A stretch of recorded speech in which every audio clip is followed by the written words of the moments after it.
Let's get started with our first news. Merab Dvalishvili sends a message to Shawn OMalley. He's planning to fight 2 more times this year after his rematch against Shawn OMalley at UFC 316. Like he said, he doesn't see this as an easy fight. It's going to be a challenge, and he's not underestimating the task ahead. But that's exactly what drives him. He thrives on pressure. He's not just here to fight once and disappear. He wants to keep the momentum going. He wants to stay active and make 2025 the biggest year of his career. After the fight with Shawn OMalley, Merab made it clear that he's only taking a 1-month break before jumping straight back into another training camp. That shows you how committed he is. He said, "I'm just gonna take only 1 month off and I'll be back in training camp. I want to stay active." He's not waiting around. He's not wasting time. He knows this is his prime and he's making the most of every opportunity that comes his way. He even mentioned that he's heard rumors about a possible card being held in Guadalajara, Mexico, and he expressed genuine excitement about fighting there. That kind of energy and willingness to travel anywhere, fight anyone, anytime.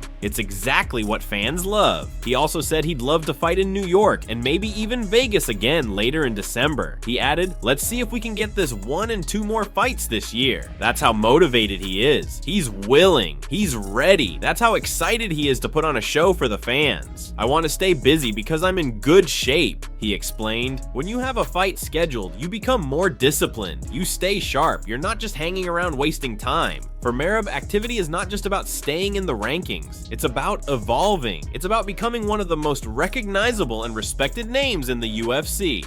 "When you're active, you're one of the busiest fighters in the UFC," he said, and that's a status he's proud of. Merab also had a strong message for Shawn OMalley. He posted a clip on social media that said, "Let's go New Jersey. I'm coming June 7th. And still, Sugar, you better show up. Let's give the people a good fight, a good scrap. No excuses from you, no excuses from me. And people, I promise, you're gonna have a great time, a good fight." And he wasn't done there. He kept the energy high. "I'm coming. I'm healthy. I'm ready. I'm hungry. Life is good. Look at this beautiful nature. Look at this. This is the good life. I love this. Let's go." This is a man who's all in on his journey, and the fans can feel it. Moving on to our second news, Paddy Pimblett believes that if anybody is going to beat Jon Jones, it's Tom Aspinall. During a recent Q&A session with fans, Paddy didn't hold back in expressing his respect for both fighters. He said, "I love Aspinall, me lad. He's my mate and all that. But I can never pick against Jon Jones because we've never seen him lose." That's a huge statement, especially coming from someone who knows Tom Aspinall personally. Paddy clearly supports his fellow Brit, but at the same time, he knows exactly how legendary Jon Jones is. He went on to say, "If anyone's going to beat him, it's Aspinall. Aspinall could just knock him out, come out with his hands flying and knock him out clean. That's high praise for Tom's power and speed." Paddy understands that Aspinall's athleticism, striking, and explosiveness give him a real shot at making history. But even then, he admits he just can't pick against Jones. Why? Because Jones has done the impossible time and time again. Paddy explained, "I've never picked against Jon Jones. I've been watching him since he became champ back when I was a kid. That kind of loyalty comes from witnessing greatness firsthand. For fans like Paddy, who grew up watching Jon Jones dominate some of the best fighters in the world, it's hard to imagine anyone actually beating him." He added more context by saying, "I started watching the UFC around 2009 or 2010. I remember watching Jon Jones even before he won the belt." That shows just how deep Paddy's connection to the sport goes. He's not just a fighter, he's a true fan of MMA, and that gives his opinion a different level of authenticity. Paddy also recalled one of the most infamous moments in Jon Jones's early career. "I remember seeing that fight where he got disqualified for the 12-6 elbows. That's how long I've been a fan. That moment, even though it went down as a loss on Jones's record, is still considered by many to be one of the most dominant performances of his early career. It just ended in a technicality. Since then, Jon Jones has never looked back." Paddy emphasized what makes Jones so special. It's just the way he game plans. He always finds a way to win. He works on the exact strategy he needs to beat his opponent. That's what separates a champion from the rest. The ability to adapt, adjust, and execute when it matters most.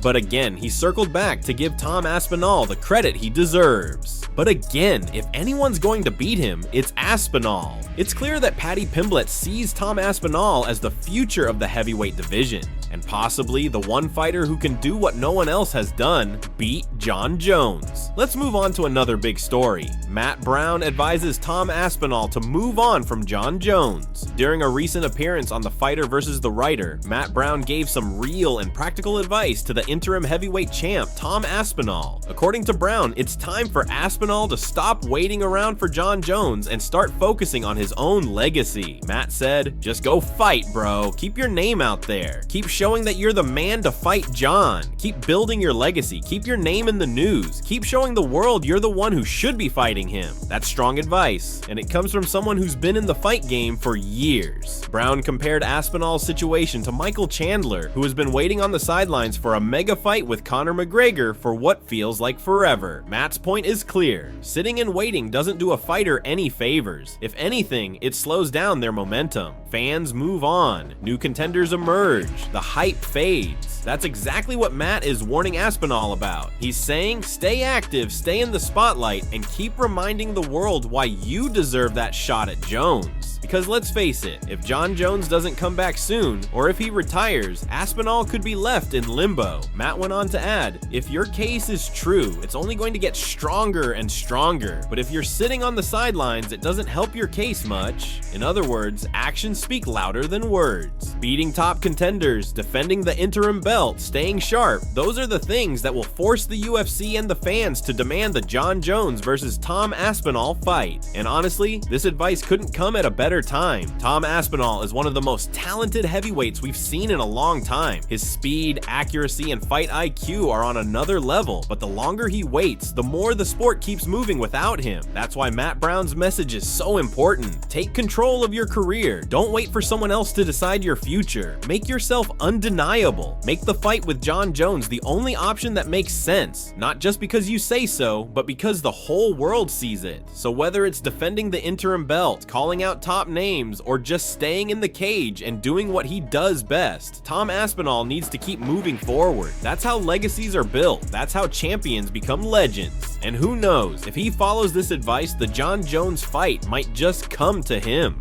Now onto another big return. Nate Diaz says he wants to return to the UFC, and he's not coming back for just anyone. He's got his eyes on Conor McGregor, Max Holloway, and even the current featherweight champ Ilia Taporia. Nate recently opened up about this during an appearance on the HJR podcast, and his comments are already making waves. When asked about stepping back into the UFC octagon, Nate said, "I plan on going back to the UFC if they'll have me. I'd like to go back. I don't really have a name in mind right now in the UFC. That's why I'm not there currently." So it's clear, Nate's not done fighting. He's just waiting for the right fight. And of course, one name that came up, Conor McGregor. Nate said, "I want to see the rubber match with Conor McGregor. Big time for sure. Whenever he's back, I'm sure we're going to fight. That would be me and him, for sure. We've got unfinished business. That has to happen. BMF, right over there. You can feel it. The excitement, the intensity, the history between these two. It's personal, it's unfinished, and it's one of the most anticipated trilogies in UFC history. Their first fight back in 2016 was a shock to the world when Nate submitted Conor. Then Conor came back and edged out a majority decision in the rematch. That leaves the score at 1-1, and fans have been demanding the third fight ever since. And now, Nate is ready. He's waiting. But that's not all. When asked about other names, Nate didn't hesitate to speak his mind. Why not? Those are the bad guys right there. The ones I want to fight, he said. I like Max, but besides that, I'd like to fight the other guys. Really good too, but he's smaller than me. That's classic Nate. Respectful, but always real. He acknowledges Max Holloway's skills, even compliments him, but still makes it clear he's looking for challenges that match his size and his legacy. And then there's Ilia Taporia, the young, undefeated champion who's been making a ton of noise in the featherweight division. For Nate to even mention his name shows he's not looking for easy fights or a payday. He wants to face the best, the guys who are relevant, the guys who fans care about, and the ones who bring that fire to the cage. At the end of the day, Nate Diaz is a legend. He's unpredictable, unfiltered, and always a fighter first. Whether it's Conor, Max, or Ilia, or even someone unexpected, one thing is clear. If If Nate Diaz returns, it's going to be big. Moving forward, a UFC analyst recently explained why Justin Gaethje didn't get the Ilia Taporia fight, even though many fans believed he should have. Now that Taporia and Charles Oliveira are officially set to headline UFC 317 on June 28th for the vacant lightweight title, there's a lot of debate around whether that was the right choice. Before the fight was confirmed, Justin Gaethje was in the conversation, and why wouldn't he be? He's had a long run at the top of the division, he's one of the most entertaining fighters in the UFC, and he's already held the BMF title, but despite his credentials, Gaethje was passed over, and according to UFC analyst Jon McCarthy, he wasn't happy about it. McCarthy spoke about the situation during an episode of the Fight Court podcast. He revealed that Gaethje felt frustrated and overlooked, especially since he's always stepped up, always brought the action, and has never backed down from a challenge. And this time, he was ready, but still got left out. That's when Coach Dean Thomas weighed in with his take. He said, "That would have excited me more too."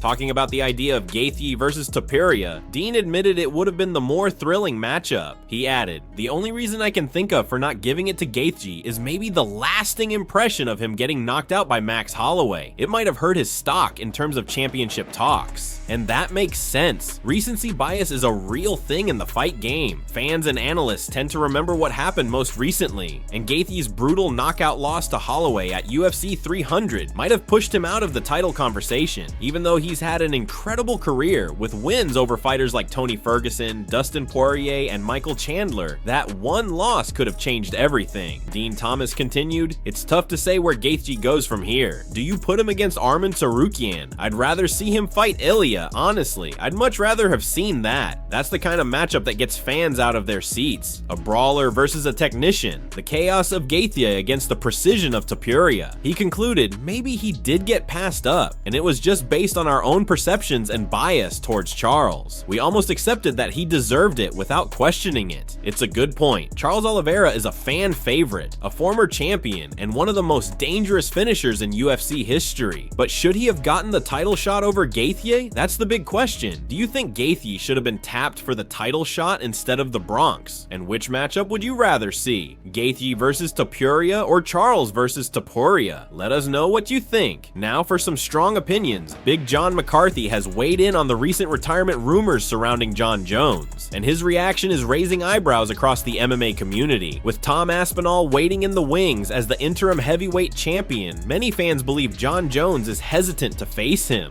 The narrative that's been floating around is that Jones is avoiding the most dangerous threat to his throne, but Big John isn't buying that for a second. In fact, according to him, Jon Jones is anything but afraid. He believes Jones is extremely confident in his ability to beat Tom Aspinall. The real question in his mind isn't whether Jones can win, it's whether he even wants to fight Aspinall in the first place. He said, "That's the decision Jones needs to make. Either step up and face the interim champ, or walk away and close the book on his career." Here's where things get even more interesting. Jon Jones is just 3 months away from becoming the longest reigning heavyweight champion in UFC history, behind only Cain Velasquez. On paper, that sounds impressive, but there's a catch. He's only defended the title once, so even if he does break that record, it won't carry the same weight as it would have if he were actively competing and dominating top contenders. Fans don't just want to see a number next to his name, they want to see action, they want to see risk, and most of all, they want to see Aspinall get his rightful shot at the undisputed title.